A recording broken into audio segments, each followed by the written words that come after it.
Moving on now, the Prime Minister will be heading to Myanmar for bilateral talks after his bilateral meet with the Chinese President Xi Jinping. The government has taken a tough stand on Rohingya's refugees in India, calling them illegal immigrants and saying that they will be deported soon once identified. According to the Ministry of Home Affairs, there are approximately 40,000 Rohingyas living illegally in India. In fact, they are reportedly coming into the country from Bangladesh over the last so many years. A case has been pending in the Supreme Court, with the petitioner even asking the government to stop its deportation plans.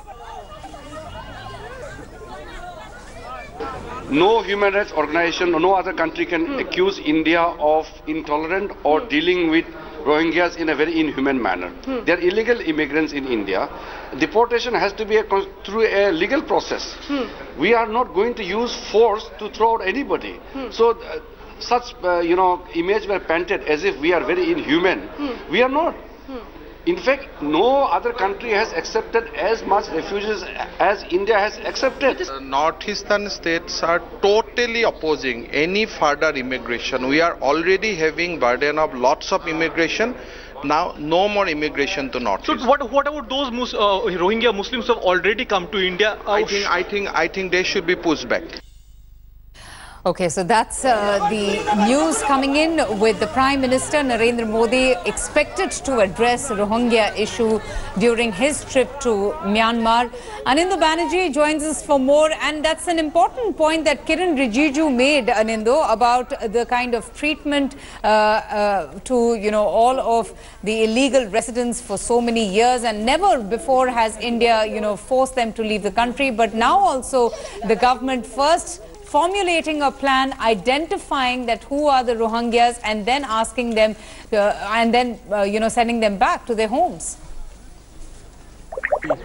Okay, we'll go back to Anindu in just a bit. But the Prime Minister is scheduled to discuss the deportation of Rohingyas during his trip to Myanmar. We have Anindu Banerjee for more. Anindu, over to you.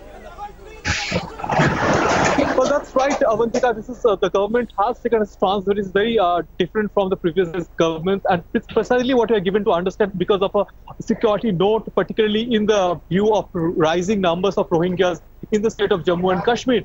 But now they don't want to deport only the Rohingyas in Jammu and Kashmir, but all Rohingyas that have been living in India illegally, and that is in thousands. And I asked that question point blank to the man of BJP in Northeast, Himanta Biswa Sarma. He said that they need to be pushed back.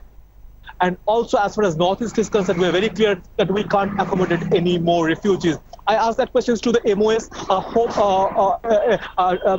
home, that's Kiran Rijiju. He said that India will take a very strong stand, but also make sure that we will follow every rule in the rule book, will not do anything illegally, don't portray a perception that India is not inhuman or, for that matter, intolerant. Okay. I asked that question also to Dr. Jitendra Singh. He very clearly said that India will take a stance on the court, the Supreme Court, because the matter is pending in the judiciary, remember, and that will be in the interest of the nation. Very clearly, it is clear that they are ready and they want the Rohingyas to push back.